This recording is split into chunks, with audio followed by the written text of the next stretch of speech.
ഈ ദിക്റുകൾ നിങ്ങൾക്ക് പറയാൻ കഴിയുമോ?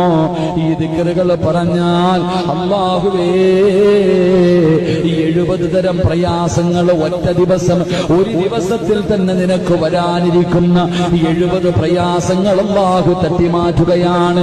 അപകടങ്ങൾ തട്ടിമാറ്റുകയാണ്, ദുരന്തങ്ങൾ തട്ടിമാറ്റുകയാണ്. നിന്റെ ജീവിതത്തിൽ കടന്നു വരാനിരിക്കുന്ന 70 പ്രയാസങ്ങള് ഒരു ദിക്ർ 3 പ്രാവശ്യം പറഞ്ഞാൽ അല്ലാഹു തട്ടിമാറ്റുമെന്ന് നബി മുഹമ്മദ് മുസ്തഫ. ഈ പറയുന്ന ദിക്ർ നിങ്ങൾ ആരെങ്കിലും സുബഹി നമസ്കാരം കഴിഞ്ഞിട്ട് 3 പ്രാവശ്യം പറഞ്ഞാൽ 70 തരം പരീക്ഷണങ്ങളിൽ നിന്ന് അല്ലാഹു അവനെ രക്ഷപ്പെടുത്തുമെന്ന് നബിഗിന റസൂലുള്ളാഹി സ്വല്ലല്ലാഹി അലൈഹി വസല്ലം. അതിലെ ഏറ്റവും ചെറുത് ടെൻഷനാണ്. ഏറ്റവും ചെറുത് ടെൻഷനാ. 70ഓളം അൽഹംദുലില്ലാഹ് എന്റെ പ്രിയപ്പെട്ടവരെ 70 തരം പ്രയാസങ്ങൾ അല്ലാഹു മാറ്റിത്തരും. 3 വട്ടം പറഞ്ഞാൽ മതി ഈ ദിക്ർ. ബിസ്മില്ലാഹിർ റഹ്മാനിർ റഹീം.